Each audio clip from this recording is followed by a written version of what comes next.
అపోస్తలుడైన పౌలు హెబ్రీయులకు రాసినటువంటి పత్రిక 9వ అధ్యాయము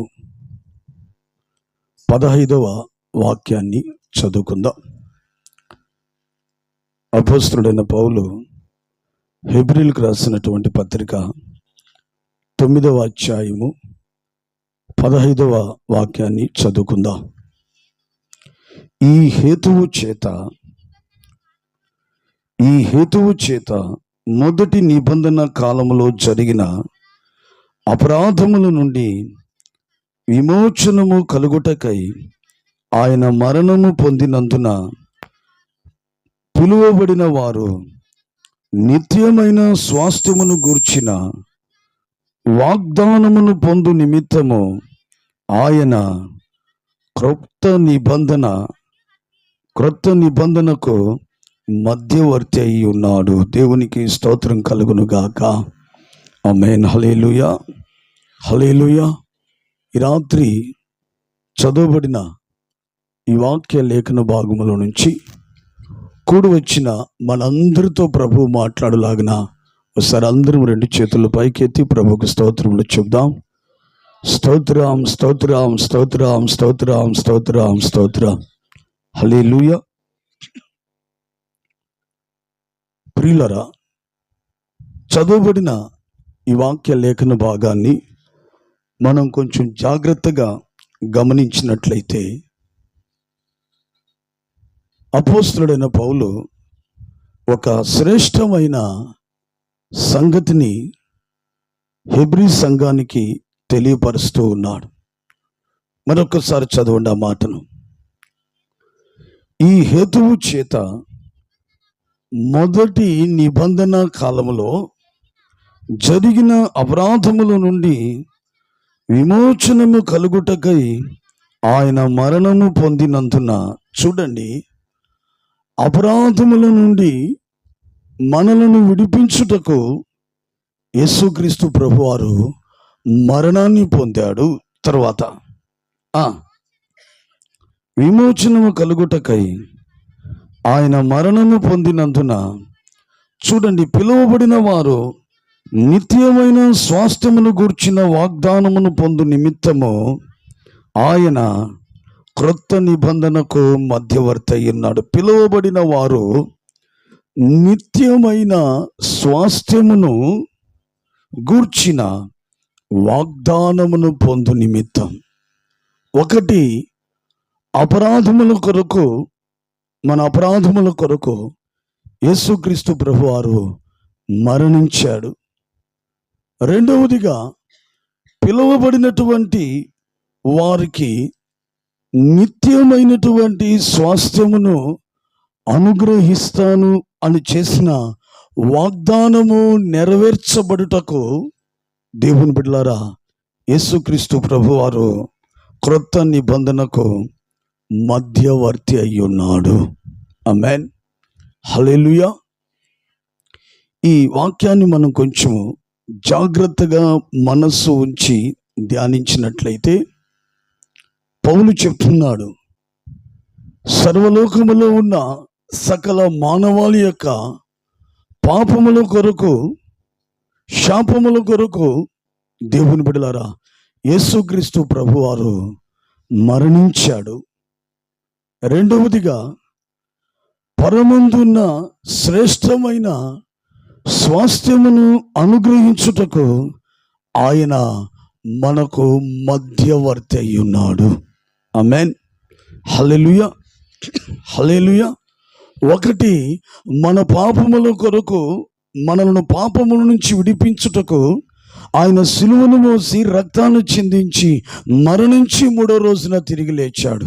అంటే పాప క్షమాపణ ప్రతి ఒక్క మనుషునికి యేసుక్రీస్తు ప్రభువారి యొక్క మరణము ద్వారా అనుగ్రహించబడింది.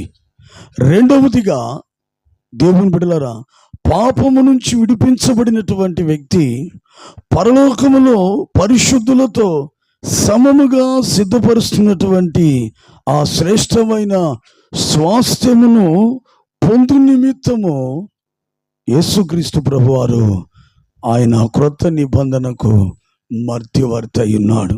ఒకే ఒక్క మాటలో చెప్పాలంటే, దేవుని బిడ్డలారా, ఆయన మన పాపముల కొరకు మరణించి పాపముల నుంచి విడిపించి పరలోకములో ఉన్నటువంటి శ్రేష్టమైన స్వాస్థ్యాన్ని మనకు సొంతము చేయడానికి దేవుని బిడ్డలారా యేసుక్రీస్తు ప్రభువారు మధ్యవర్తి అయి ఉన్నాడు. ఆమేన్. హల్లెలూయా, హల్లెలూయా. అందుకే ఆయన భూమికి ఆకాశానికి మధ్యలో 3 రేకుల మధ్య వేలాడాడు. ఎందుకంటే ఒకటి, మనలను పాపముల నుంచి విడిపించడానికి, 2, పరలోకములో ఉన్న శ్రేష్టమైన స్వాస్థ్యాన్ని మనకు అనుగ్రహించడానికి దేవుని బిడ్డలారా ఆయన మన కొరకు మధ్యవర్తిగా ఉన్నాడు. దేవునికి మహిమ కలుగును గాక. ఆమేన్. హల్లెలూయా, హల్లెలూయా. నా ప్రియమైనటువంటి దేవుని బిడ్డలారా గమనించాలి, యేసుక్రీస్తు ప్రభువును గూర్చి అనేక మంది ప్రవక్తలు వారి మీదకు దిగి వచ్చిన అభిషేకాన్ని బట్టి అనేక విధాలుగా ఆయనను ప్రవచించారు, ఆయనను గూర్చి ప్రవచించారు. ఆయన ఆలోచనకర్తని, బలవంతుడైన దేవుడని, నితుడగు తండ్రి అని, సమాధానకర్తైన అధిపతి అని, ఆయన దావీదు యొక్క ముద్దై ఉన్నాడని, చిగురై ఉన్నాడని ఒక్కొక్కరు యేసు ప్రభువును గురించి దేవుని బిడ్డలారా అనేక రకాలుగా ప్రవచించారు. అయితే ఇక్కడ పౌలు చెప్తున్నాడు, యేసుక్రీస్తు ప్రభు మనకు మధ్యవర్తి అయి ఉన్నాడు. ఆమేన్. హల్లెలూయా. ఏమని చెప్తున్నాడు? ఆయన మన కొరకు మధ్యవర్తి అయి ఉన్నాడు. ఎవరెవరికి మధ్యవర్తిగా ఉన్నాడు? పరలోకమందున్నటువంటి పరమ తండ్రికి, భూమి మీద ఉన్నటువంటి మనుషులుగా ఉన్న మనకు ఆయన మధ్యవర్తి అయి ఉన్నాడు. దేవుని బిడ్డలారా, మనకు బాగా తెలుసు, అయినా సందర్భాన్ని బట్టి చెప్తున్నాను. మొట్టమొదటిగా ఆదాము హవ్వలను దేవుడు సృజించి ఏదోను తోటలో పెట్టినప్పుడు వారితో ప్రతి చల్లపూట జీవము కలిగిన దేవుడు పరలోకము నుంచి దిగి వచ్చి ఏదోను తోటలో ఆ ఆదాము హవ్వలతో సహవాసం చేసేవాడు. దేవుడు వారితో ఐక్యపడి ఉండేవాడు, వారితో మాట్లాడేవాడు, వారిని ఆశీర్వదించేవాడు, వారి యొక్క యోగక్షేమాల గురించి విచారించేటువంటి వాడు. ఆ విధంగా మనుషులు జీవము కలిగిన దేవుడు ఐక్యత కలిగి ఏకమై సహవాసములో ఉన్నారు. అయితే దేవుని ఆజ్ఞను అతిక్రమించి పాపము చేసినందువల్ల ఆ పాపము జీవము కలిగిన దేవుణ్ణి మనుషుల్ని ఏం చేసిందంటే వేరు చేసేసింది. ఇరువురు మధ్యలో పూడ్చలేని భయంకరమైన అగాధమును ఏర్పాటు చేసింది. దేవుని బిడ్డలారా, ఇక దేవునికి మనుషునికి సంబంధం లేకుండా పోయింది. కారణం ఎవరు? దేవుడు కాదు, దేవుని స్వరూపములో సృజించబడిన మనుష్యుడే దేవుని ఆజ్ఞను అతిక్రమించినందువల్ల, పాపము చేసినందువల్ల దేవునికి దూరం అయిపోయాడు. ఆది కాండములో చూస్తే మనుషుడు శపించబడ్డాడు. గచ్చ పొదల్లోనికి వెళ్ళి రాతి నేలను దున్ని చెమటోర్చి నువ్వు జీవించాలని శపించాడు. అంటే మనుష్యుడు దేవునికి దూరం అయిపోయాడు. దేవునికి మనుషునికి సహవాసము లేదు, దేవునికి మనుషునికి మాటలు లేవు, దేవునికి మనుషునికి మధ్య సత్సంబంధం లేదు, విడిపోయింది. కారణం ఏంటంటే పాపము వలన. అయితే జీవము కలిగిన దేవాది దేవుడు సంతాపం నొందుతున్నాడు. అయ్యో, ఈ భూమిని ఆకాశములను సర్వ సృష్టిని నా స్వరూపములో సృజించబడిన మనుషుల కొరకే కదా నేను ఏర్పాటు చేసింది. ఈ భూమిని నిండించండి, ఫలించండి, అభివృద్ధి పొందండి, విస్తరించండి నేను ఆశీర్వదించాను కదా. భూమిని ఆకాశమును సర్వ సృష్టిని మనుషుల కొరకే కదా నేను ఏర్పాటు చేసింది. అయితే ఈ రోజున మనుషుడు ఈ ఆశీర్వాదాన్ని పోగొట్టుకున్నాడు. మనుషుడు నాకు దూరం అయిపోయాడు. మనుషుడు నన్ను ఎడబాసి చాలా దూరం వెళ్ళిపోయి ఉన్నాడని జీవము కలిగిన దేవాది దేవుడు సంతాపము నొంది మరలా మనుషుణ్ణి తనతో ఐక్యపరచుకోవాలని, మనిషిని తనతో సహవాసములోనికి నిలుపుకోవాలని, మనుషునికి తన ద్వారా కలిగే ప్రతి ఆశీర్వాదమునకు యోగ్యతను కలుగు చేయడానికి దేవాది దేవుడు తన అద్వితీయ కుమారుడైన యేసుక్రీస్తు ప్రభుని లోకానికి పంపించాడు. హల్లెలూయా, హల్లెలూయా. ఆయన ఎందుకు వచ్చాడయ్యా ఈ లోకంలోనికి అంటే, మనుష్యుడు దేవునికి దూరం అయిపోయినాడు. కారణము ఏది దూరం చేసింది? ఆ పాపము నుంచి మనుష్యుని విడిపించి మనుష్యుని దేవునితో ఐక్యపరచి ఆ తదుపరి పరలోకములో ఉన్నటువంటి నిత్య స్వాస్థ్యమునకు మనుషుని అర్హునిగా చేయడానికి దేవాది దేవుడు మధ్యవర్తిగా ఆయన మన కొరకు ఈ లోకములోని దిగి వచ్చాడు. హల్లెలూయా, హల్లెలూయా. అందుకే పౌలు చెప్తున్నాడు, యేసయ్య మన కొరకు మధ్యవర్తిగా ఉన్నాడు. ఆయన మనలను దేవునితో ఐక్యపరచడానికి, సమాధానపరచడానికి, దేవుని ద్వారా కలిగే ప్రతి ఆశీర్వాదమునకు యోగ్యులుగా మనల్ని మార్చడానికి యేసయ్య మన కొరకు ఏమయ్యాడంటే, ఆ క్రొత్త నిబంధనకు ఆయన ఏమయ్యాడు? మధ్యవర్తి అయ్యాడు. అందుకే మనం ప్రార్థన చేసినప్పుడల్లా లాస్ట్లో ఏమని చెప్తాం చెప్పండి? యేసు నామములో ఈ మనవులు మీకు సమర్పిస్తున్నాము తండ్రి అని అంటాను. అంటే ఆయన ద్వారానే తండ్రి యొద్దకు మనవి వెళ్ళాలి, ఆయన ద్వారానే తండ్రి యొద్దకు విజ్ఞాపన వెళ్ళాలి, ఆయన ద్వారానే ఏదైనా సరే వెళ్ళవలసింది. ఆయన లేకుండా మాత్రము దేవుని బిడ్డలరా తండ్రి యొద్దకు వెళ్ళడానికి మనకు యోగ్యత లేనే లేదు. అందుకే ఈ రోజున మన యేసయ్య మన కొరకు ఏమయ్యాడంటే, ఆయన ఒక మధ్యవర్తిగా. దేవునికి స్తోత్రం కలుగునుగాక. ఇప్పుడు మధ్యవర్తిగా ఉండి మనం దేవునితో ఐక్యపరచడానికి ప్రభు ఎవరిని సరిదిద్దాలా? నేను చెప్పే మాటలు కొంచెం అర్థం చేసుకోవాలి. ఆయన మధ్యవర్తిగా దిగి వచ్చాడు మనలను దేవునితో ఐక్యపరిచి సమాధానపరచడానికి మధ్యవర్తిగా. ఇప్పుడు ఎవరిని ఆయన సరిదిద్దాలి, చక్కపరచాలి, ఐక్యపడతారు? అరే అర్థం కావట్లేదు. దేవునికి స్తోత్రం కలుగును గాక. కొంచెం బాగా ఆలకించండి.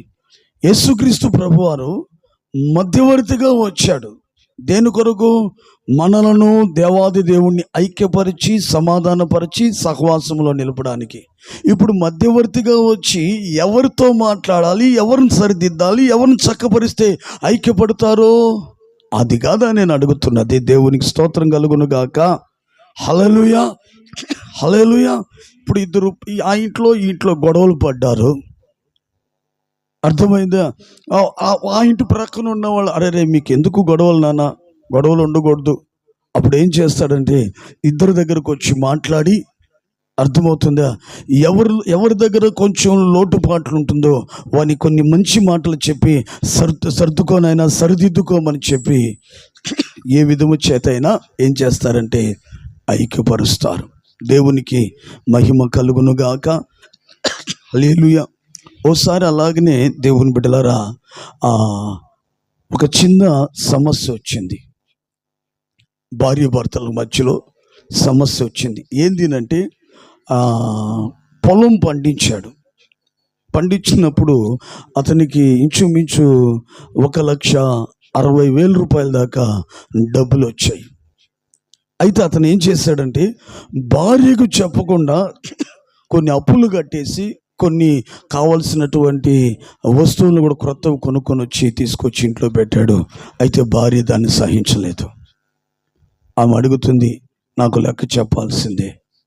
అదేంటి, నేను కష్టపడి నేను సేద్యం చేసి ఎండనక వాననక ఆ పొలంలో ఉండి కష్టపడి పండించి ఉన్న అప్పులన్నీ కట్టేసి పిల్లలు ఉన్నారు కదా అని తీసుకుని వస్తే నువ్వు నన్ను లెక్కలు అడుగుతున్నావని ఇద్దరి మధ్యలో మాట మాట మాట మాట మాట మాట పెరిగి చివరికి ఆమె రెడీగా లగేజ్ రెడీ తీసుకొని సర్రంట వెళ్ళిపోయింది. ఇతను పాపం కొంచెం మంచోడే, ఫోన్ చేశాడు, అమ్మా ఏంటి నువ్వు అలా వెళ్ళిపోతే, నేనంటే నీకు లెక్క లేదు, అసలు నువ్వు నన్ను అసలు పట్టించుకోవట్లేదు, అసలు పెళ్ళి అయ్యి మనకి ఎన్ని సంవత్సరాలు? 13 ఏళ్ళు. ఎక్కడికి వెళ్ళిపోయింది? ఆదిలోకి వెళ్ళిపోయి గంట సేపు ఫోన్లో మాట్లాడి ఇతనికి లాస్ట్కి నీ అమ్మా నువ్వు వస్తానంటే రా, లేదంటే నీ ఇష్టం పో. ఆమె అనుకున్నది దిగొస్తాడు కదా అనుకుని, ఇతను ఏం చేశాడంటే వదిలిపెట్టేశాడు. ఇక ఆ వ్యవహారం తెగేటట్లుగా లేదు. దేవునికి స్తోత్రం కలుగును గాక. అప్పుడు ఆమె నాకు ఫోన్ చేసింది, అన్నా మా ఆయన ఏమైనా ఫోన్ చేశాడా అని. లేదమ్మా. ఏమ్మా అని అంటే, ఏం లేదు, చిన్న గొడవ పడిందన్న మా ఇద్దరికి, నేను మా ఇంటికి వచ్చేసాను. అదేంటమ్మా చిన్న చిన్న గొడవలకి ఇలా వెళ్ళిపోతే ఎలాగా? దైవ సన్నిధికి వస్తున్నావు, వాక్యం వింటున్నావు, ఏం నేర్చుకుంటున్నావమ్మా నీవు అని అడిగా. లేదన్నా చాలా బాధ కలిగింది. 1,60,000 వచ్చింది వడ్లు డబ్బులు. నాకు ఒక్క రూపాయి కూడా చూపించకుండా మొత్తము ఎక్కడ వాడు అమ్మ ఆయన తినేసాడా, త్రాగేశాడు, ఇంకెవరికైనా ఖర్చు పెట్టాడు? లేదు కదా. అప్పులు కట్టాడు, ఇంట్లో కొన్ని వస్తువులు తెచ్చాడు, దానికి సంతోషించాల్సిన కట్టచ్చన్నా. నేను భార్యని కదా, నాకు కొన్ని ఒక్క మాటను చెప్పాలి కదా. కనీసం ఆ డబ్బు చూపిస్తాడు, చూస్తే నీకేం ఒరగద్దమ్మా, ఇంకా నీకు ఆశ కలుగుతుంది. వద్దు, అప్పు కట్టబాక, అప్పుడే కొంచెం కట్టి డబ్బు ఉంచుకొని వడ్డీ పెంచుతావు. అవి లేకుండా ఆయన ఏం చేశాడంటే పూర్తిగా కట్టేశాడు కదా అని అంటే ఆమె ఎంతసేపటికి ఒప్పుకోవడం లేదు. సరే అమ్మా, ఇప్పుడు ఒకసారి మీరైనా మాట్లాడండి అన్న. అతనికి ఫోన్ చేస్తే, అన్న నాదేం తప్పు లేదన్నా, ఈ క్షణమైన రమ్మనన్నా, నేను వద్దన్నాను ఎంతన్నా, నాకు వాక్యం తెలుసన్నా, ఇదిగో అతను నాకు లెక్కలు చెప్పాడు, ఇట్లా కట్టాను, ఒకసారి ఇంటికి రండి నా, నేను ఏ వస్తువులు తెచ్చానో చూస్తాను. వాషింగ్ మిషన్ ఒకటి తెచ్చానన్నా, నేను అర్థమైంది, ఒక 2 కుర్చీలు తీసుకుని వచ్చాను, కొన్ని వస్తువులు తీసుకొచ్చాను, అంతే తప్ప ఇదిగో ఇంకా మిగిలిన డబ్బులు ఇదన్నా అని చెప్పాను. తర్వాత ఆమెకి ఫోన్ చేసి చెప్పానమ్మా, అతనిలో ఏం తప్పు లేదమ్మా, లెక్కంతా నాకు చెప్పాడమ్మా, ఇదిగో ఇంత అప్పు కట్టాడు, ఈ వస్తువులు తీసుకొని వచ్చాడంటే. నేను ఒప్పుకోనన్నా, నేను ఒప్పుకోను. ఒప్పుకోకపోతే ఊరేసుకో, నాకెందుకు ఫోన్ చేసావు? అతను ఏమైనా నా బిడ్డ, నువ్వు నా బిడ్డవే, ఇదేంది భలే ఉంది.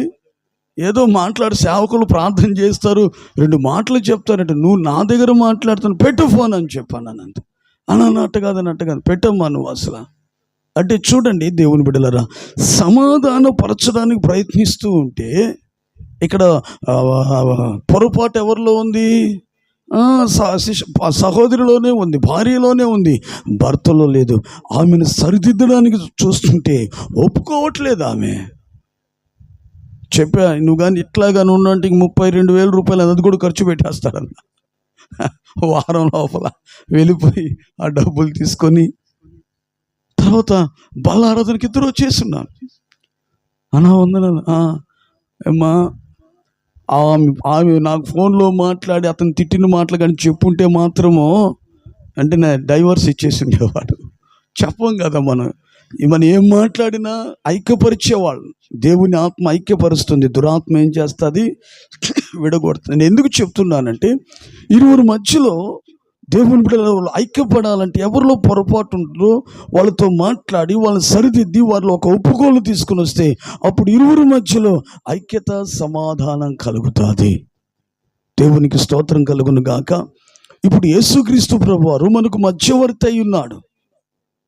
ఇప్పుడు మనలను జీవము కలిగిన దేవాది దేవుణ్ణి ఐక్యపరచాలంటే ఎవరిలో పొరపాటు ఉంది? మనలోనే పొరపాటు ఉంది.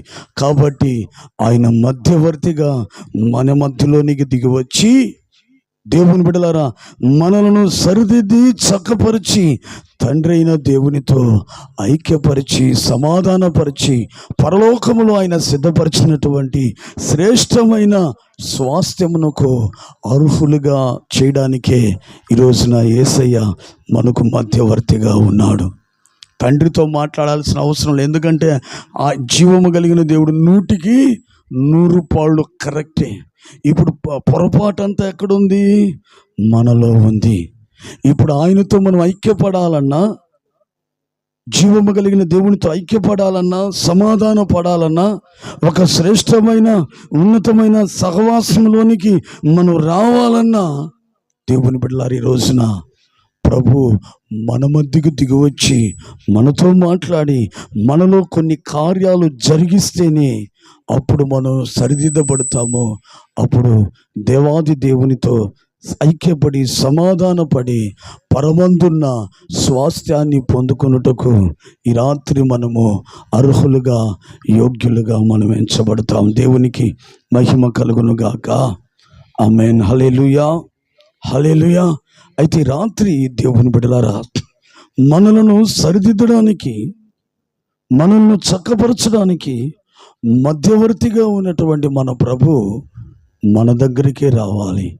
మన మధ్యలోనికే వచ్చి మన జీవితంలో కొన్ని కార్యాలు జరిగించి మనలను సరిదిద్ది చక్కపరిచి తండ్రితో ఐక్యపరచడానికి ఆయన ఈ రోజున మనకు మధ్యవర్తిగా ఉన్నాడు.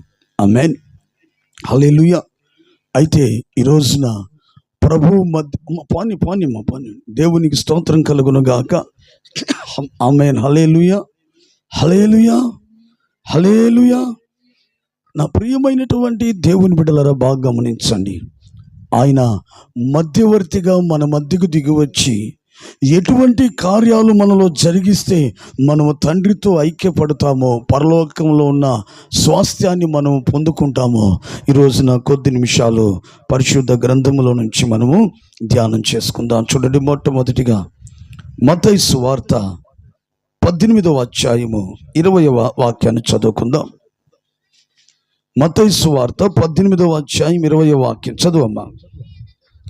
ఏలయనగా 2-3 నా నామమున ఎక్కడ కూడి ఉందురో అక్కడ నేను వారి మధ్యలో ముందును. హల్లెలూయా, హల్లెలూయా. గమనించండి దేవుని బిడ్డలారా, ఈ రాత్రి కాలము యేసుక్రీస్తు ప్రభువారు మధ్యవర్తిగా మన మధ్యలోనికి దిగివచ్చి ఆయన మనలో జరిగించేటువంటి కార్యాలు ఏంటి అని మనం కానీ గమనిస్తే ఇక్కడ రాయబడినటువంటి మాట, ఎక్కడ 2-3 ఆయన నామములో కూడి ఉందురో ఆయన వారి మధ్యలోనికి దిగి వస్తాడు. ఆమేన్. ఇప్పుడు మధ్యవర్తిగా యేసుక్రీస్తు ప్రభు మన దగ్గరకు వచ్చి మనలను సరిదిద్ది చక్కపరచడానికి, మన పట్ల ఆయన కొన్ని కార్యాలు జరిగించాలంటే మొదట ఆయన మన మధ్యలోనికి రావాలి కదా. ఎవరి మధ్యలోనికి వస్తాడట ఆయన? ఎక్కడైతే యేసుక్రీస్తు యొక్క ప్రశస్తమైన నామములో 2-3 లేదా అంతకన్నా ఎక్కువగా ఎక్కడైతే కూడి ఉంటారో వారి మధ్యలోనికి యేసుక్రీస్తు ప్రభువారు మధ్యవర్తిగా దిగి వస్తాడు. హల్లెలూయా. ఇప్పుడు చెప్పండి, సాయంకాలము మనం అందరము ఒక మందగా, ఒక గుంపుగా యేసుక్రీస్తు యొక్క ప్రశస్తమైన నామంలో మనమందరము ఈ ప్రాంగణంలో సమకూర్చబడి ఉన్నాం. నేను అంటాను, నిశ్చయముగా ప్రభు మన మధ్య ఉన్నాడా లేడా? ఆమేన్. హల్లెలూయా. ఎందుకు ఆయన మధ్యవర్తిగా మన మధ్యలోనికి ఎందుకు దిగి రావాలి? మన పట్ల కొన్ని కార్యాలు చేసి మనల్ని చక్కపరిచి తండ్రితో ఐక్యపరచడానికే. అయితే దేవుని బిడ్డలారా గమనించాలి, ఆయన మన మధ్యలోనికి, దేవునికి స్తోత్రం కలుగునుగాక. హల్లెలూయా. ఆయన మన మధ్యలోనికి మధ్యవర్తిగా దిగి వచ్చినప్పుడు దేవుని బిడ్డలారా ఏం జరుగుతుంది? దేవునికి స్తోత్రం కలుగునుగాక. ఆమేన్. హల్లెలూయా, హల్లెలూయా. చూడండి, మత్తయి సువార్త అదే అధ్యాయము 19వ వాక్యంలో చూడండి. మత్తయి సువార్త 18వ అధ్యాయం 19వ వాక్యం చదువమ్మా. మరియు మీలో 2 తాము వేడుకొను దేనిని గూర్చి అయినను భూమి మీద ఏకీభవించిన ఎడల అది పరలోకమందున్న నా తండ్రి వలన.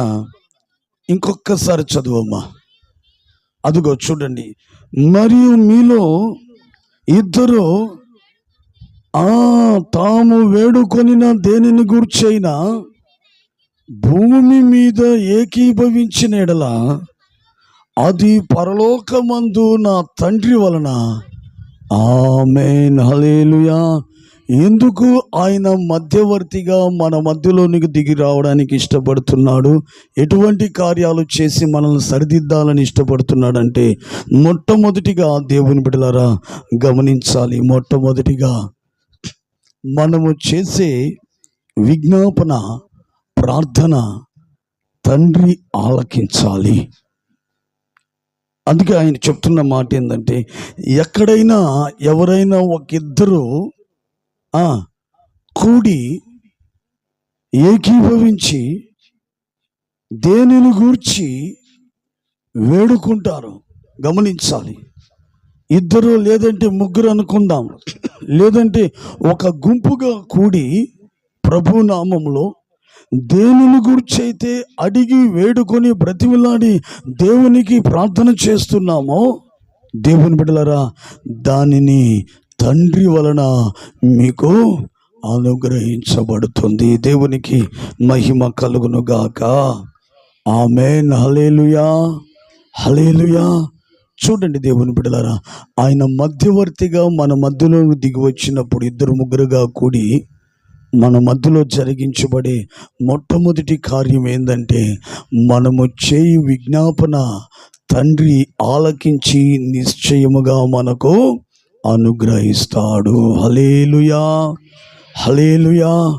అందుకే దేవుని బిడ్డలారా, ఈ రాత్రి ప్రభు మధ్యవర్తిగా మన మధ్యకు దిగివచ్చి మన పట్ల చేయదలిచిన మొట్టమొదటి కార్యం ఏంటంటే, నీవు చేసే ప్రార్థన, నువ్వు చేసేటువంటి ప్రార్థన ఇద్దరుగా ముగ్గురుగా కూడి కుటుంబముగా నువ్వు దేనినైతే ఆశిస్తున్నావో, దేని కొరకైతే కనిపెడుతున్నావో, దేనినైతే నువ్వు అడుగుతున్నావో, దేవుని బిడ్డ మీరు ఏమై ఉండాలని చెప్తున్నారంటే అక్కడ ఏకీభవించి ఏక మనస్సు కలిగి మీరు ప్రార్థించినప్పుడు నేను మీ మధ్యకు దిగి వచ్చినందువలన అర్థమవుతుంది, మీ మనవి తండ్రి ఆలకించి అది ఖచ్చితంగా మీకు అనుగ్రహించబడుతుంది. దేవునికి మహిమ కలుగునుగాక.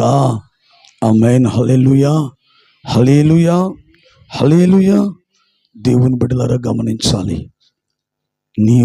నువ్వు చేసే ప్రార్థన కుటుంబముగా చూడండి. ప్రతి కుటుంబంలో ఇద్దరు ముగ్గురు కూడుకొని ప్రార్థన చేస్తుంటారు, కుటుంబ సభ్యులు. వారు చేసే ప్రార్థన జీవము కలిగిన దేవాది దేవుడు ఆలకించి అంగీకరించి ఆమేనని జరిగించాలి అంటే, దేవుని బిడ్డలారా, ఖచ్చితంగా ప్రభు వారి మధ్యలో ఉండాలి. ఆమేన్. హల్లెలూయా, హల్లెలూయా. ఆయన ఉంటేనే నీ ప్రార్థన ఆలకించబడుతుంది. నీ ప్రార్థనకు దేవుని దగ్గర నుంచి సమాధానం అనుగ్రహించబడుతుంది. కొంతమంది కూడుతారు కానీ ఏకీభవించరు, ఏక మనస్సు కలిగి ఉండలేరు. ఎక్కడ ఇద్దరు ముగ్గురు నా నామములో కూడి ఉందరో వారి మధ్యలోనికి మధ్యవర్తిగా నేను వస్తాను అంటున్నాడు ప్రభు. ఊరికనే కూడుకోవడం కాదు, మీరేమవ్వాలట, ఏకీభవించాలి, ఏక మనస్సు కలిగినటువంటి వారుగా ఉండాలి. యేసుక్రీస్తు ప్రభువారు పరలోకానికి ఆరోహణం అయిపోతూ తన శిష్యులతో చెప్తాడు ఒక మాట, నేను తండ్రి యొద్దకు వెళ్ళి ఆదరణకర్త అయిన పరిశుద్ధాత్మను మీ మీదకు పంపుతానని వాగ్దానం చేసి జీవము కలిగిన దేవాది దేవుడు పరలోకానికి ఆరోహణం అయిపోయాడు. అయితే అపోస్తలులు మరి కొంతమంది స్త్రీలు కూడి యెరూషలేములో ఒక మేడ గదిలో 10 దినముల మట్టుకు వారు ఏం చేశారంటే కనిపెట్టి ఏక మనస్సుతో వారు ఏం చేశారంటే ఎడతెగక ప్రార్థన చేశారు. దేవుని బిడ్డలారా, 120 మంది కూడుంటే వారి మధ్యలో ప్రభు లేకుండా ఉంటాడా? ఖచ్చితంగా ఉన్నాడు. వాళ్ళు అడుగుతున్నది ఏది? వాగ్దానం చేసిన పరిశుద్ధాత్మను. వారు 10 దినముల మట్టుకు అడిగారు కాబట్టి జీవము కలిగిన దేవాది దేవుడైన యేసుక్రీస్తు ప్రభు వారి మధ్యకు దిగి వచ్చాడు కాబట్టి వారు అడిగినటువంటి పరిశుద్ధాత్మను వారు పెంతెకొస్తు పండుగ దినము నాడు వారు పొందుకోగలిగారు. కారణము, వారు ఏక మనస్సు కలిగి ఎడతెగక ప్రార్థన చేస్తూ ఉన్నారు. ఈ రోజున నా ప్రియమైనటువంటి దేవుని బిడ్డలారా, ప్రభు మధ్యవర్తిగా మన మధ్యలోనికి ఎందుకు దిగి రావాలని, ఎటువంటి కార్యాలు చేయాలనుకుంటున్నాడంటే, నీ ప్రార్థనలన్నిటినీ అంగీకరించి ఆమెను జరిగించి నీ అక్కర్లు తీర్చి నిన్ను సంతృప్తి పరచడానికి ఈ రాత్రి ప్రభు మధ్యవర్తిగా మన మధ్యలోనికి ఆయన ఏం చేస్తున్నాడంటే, మధ్యవర్తిగా ఆయన దిగి వచ్చున్నాడు. నువ్వు చేసే ప్రార్థన దేని కొరకు నువ్వు వేడుకుంటున్నావో, దేనిని అడుగుతున్నావో, దేనిని పొందాలని దేవుని బిడ్డ ఈ రాత్రి నువ్వు ఆశపడుతున్నావో, వాటన్నిటినీ ఆయన నీకు అనుగ్రహించుటకై ఈ రాత్రి మధ్యవర్తిగా ఆయన మన మధ్యలోనికి దిగి వచ్చున్నాడు. దేవునికి స్తోత్రం కలుగును గాక. ఆమేన్. హల్లెలూయా, హల్లెలూయా. రెండవదిగా చూడండి, కీర్తనలు 46వ కీర్తన 5వ వాక్యం. ఎందుకు ఆయన మధ్యవర్తిగా మన మధ్యలోనికి దిగి రావాలనుకుంటున్నాడు? ఏం చేయాలని చదువు. దేవుడు ఆ పట్టణములో ఉన్నాడు, అనగా పట్టణము మధ్యలో ఉన్నాడు, దానికి చలనము లేదు. హల్లెలూయా. ఎందుకు మధ్యవర్తిగా మన మధ్యలోనికి దిగి వచ్చి ఏ కార్యాలు చేయాలనుకుంటున్నాడంటే, ఒకటి, నీవు నీ కుటుంబం అంతా కలిసి చేసే ప్రార్థనను దేవుడు అంగీకరించి ఆమెనని నీకు సహాయం చేయడానికి మధ్యవర్తిగా నీ మధ్యకు దిగి వచ్చి ఉన్నాడు. దేవునికి స్తోత్రం కలుగును గాక. హల్లెలూయా. రెండవదిగా దేవుని బిడ్డలారా, ఆయన ఆ పట్టణములో ఉన్నాడు గనుక దానికి చలనము లేదు. ఆ పట్టణములు అంటే ఎక్కడున్నాడు? ఆ పట్టణము మధ్యన ఆయన ఉన్నాడు. ఆ పట్టణపు మధ్యలో యేసుక్రీస్తు ప్రభు ఉన్నాడు కాబట్టి దానికి చలనం అనేది లేకుండా దానికి ఒక స్థిరత్వాన్ని కలుగు చేశాడు. దేవుని బిడ్డలారా, ఎందుకు ఆయన మధ్యవర్తిగా మన మధ్యలోనికి దిగి రావాలనుకుంటున్నాడంటే, దేవుని బిడ్డలారా, నీలో చలనం అనేది కలుగుతుంది. అంటే నీ యొక్క ఆధ్యాత్మికమైన జీవితంలో నీకు ఒక శోధన వచ్చినా, శ్రమ కలిగిన వెంటనే ఏమవుతుందంటే కదిలిపోతున్నావు. నువ్వు కదిలిపోతూ ఉన్నావు. దేవునికి స్తోత్రం కలుగును గాక. ఆమేన్. హల్లెలూయా. ఒక పరీక్ష వచ్చింది, ఊరకనేమైపోతున్నారు? కదిలిపోతున్నారు. యేసుక్రీస్తు ప్రభువుకు కదిలిపోయేటువంటి వ్యక్తులంటే ఇష్టం లేదు. ఆయనకి ఎలా ఉండాలా? కదలని సియోను కొండవలే స్థిరంగా, దేవుని బిడ్డలారా, బలంగా, కుడికి కానీ ఎడమకు కానీ తొలగిపోకుండా స్థిరత్వము కలిగినటువంటి వ్యక్తులు కావాలి. కానీ జనులు ఈ కడవరి దినాల్లో ఏమైపోతున్నారంటే కదిలిపోతున్నారు, తద్దరిల్లిపోతున్నారు. ఎందుకని? విరోధైన సాతానుడు అనేకులను ఏం చేస్తున్నాడంటే, దేవుని బిడ్డలారా, శోధించడానికి కదిలించబడేస్తూ ఉన్నాడు. మరికొంతమంది వారి యొక్క స్వకీయమైనటువంటి దురాశలు బట్టి ఈడువబడి, మరలు కొల్పబడి, కదిలించబడిపోతూ ఉన్నారు. అయితే కదిలిపోకూడదు. నిన్ను స్థిరపరచడానికి మధ్యవర్తిగా ఈ రాత్రి మన మధ్యకు ఆయన దిగి వచ్చి ఉన్నాడు. ఆమేన్. హల్లెలూయా. ఒక్కసారి ఆలోచన చేసుకో దేవుని బిడ్డ, ఇప్పటి వరకు నీ ఆత్మీయ జీవితంలో ఎన్నిసార్లు నువ్వు కదిలిపోయావు? ఒక రోజుకి ఎన్నిసార్లు కదిలిపోతున్నావు? ఒక కలవరం వచ్చిందంటే వెంటనే కదిలిపోతున్నావు. ఒక అనారోగ్యం వచ్చిందంటే కదిలిపోతున్నావు. ఎవరైనా నిన్ను దూషిస్తే కదిలిపోతున్నావు. ఒక మాటలో చెప్పాలంటే, మనసుకు విరోధముగా ఎటువంటి క్రియ అయినా నీ జీవితంలో జరిగితే వెంటనే నువ్వేమైపోతున్నావు అంటే, దేవుని బిడ్డ, కదిలిపోతున్నటువంటి పరిస్థితుల్లో ఉండిపోతున్నావు. అయితే ఈ రోజున ప్రభువు కోరుకుంటున్నాడు, నీవెలా ఉండాలంటే కదలని సియోను